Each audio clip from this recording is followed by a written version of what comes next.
আমার ছেলে ইসমাইল হোসেন, সে বিএনপিগত মহানগর উত্তরের ছাত্রদলের সভাপতি ছিল। খুলনা রুট মাস হইল নভেম্বরের 29 তারিখে 27 তারিখে আমার ছেলে সকালবেলা ভোরে আইছে, রাতের বেলা ওরে র্যাব ধরে নিয়ে গেছে। নেওয়ার পরে আমরা কোনো থানা, র্যাব অফিস, ডিবি অফিস কোথাও বাকি রাখি নাই তার সন্ধানে। কোনো যেইখানে আমরা জিটি করছি, যা করছি, আমাদেরকে ঢুকতে দেয় নাই। র্যাব 3-তে গেছি, আমাদের জিটি নেয় নাই। থানায় গেছি, জিটি নেয় নাই। আমার একটা নাতি, তার একটা বাচ্চা, আমার স্বামী নাই। আমার এক ছেলে গাড়ি পোড়ানোর মামলা, বাসায় এলাকায় আইতে পারে নাই।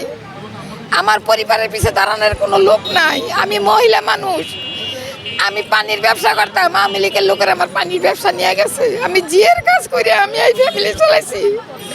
আমার নাতিটা অনার্সে এখন। আমার আর্থিক অবস্থা নাই, আমি ভাড়া বাসায় থাকি। আমার যেন কেউ কিছু করবো এ নাই। আমি চাই নতুন সরকারের কাছে আমাদের গুম হওয়া পরিবারের সাক্ষাৎটা যেন তারা নেয়। তারা যেন আমাদের আয়নাঘর থেকে আমাদের যার যার গুম হয়েছে তাদেরকে যেন বের করে দেয়।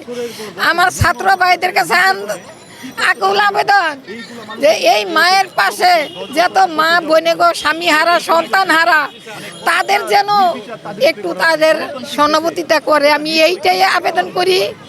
আমি মহিলা মানুষ, আমার নামে চাঁদাবাজির মামলা দিছে। আমি 1 লাখ টাকা দিয়া এই মামলা শেষ করছি। আমার উপযুক্ত বউ ঘরে পুলিশ গেছে, আমি মান সম্মানের কারণে বিজয় দারগা কলাবাগান থানার সে আমার বাসা যায় অনেক অত্যাচার করছে। আমার এই এলাকা কোনো আওয়ামী লীগের লোকে কোনো জায়গায় আমি বেরিয়ে কোনো কিছু জিয়ের কাজ করে আমার স্বামী নাই। আমি এই বউ নাতি এখনও পাল্টাছি। আমি থাকি ভাড়াটিয়া বাসায়।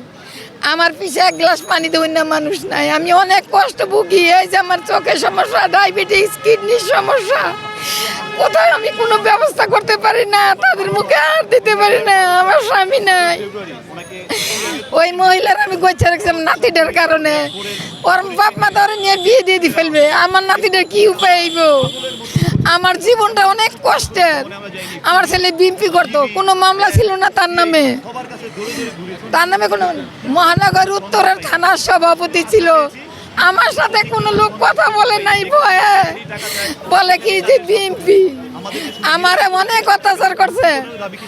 আমি একটা দাবি আমার কাছে, নতুন প্রজন্মের কাছে, নতুন সরকারের কাছে, আমাদের ইউনুস সাহেবের কাছে, যে আমাদের একটু তারা যেন দেখে আমাদের বাচ্চা কাচ্চাটি যেন ফিরে দেয়।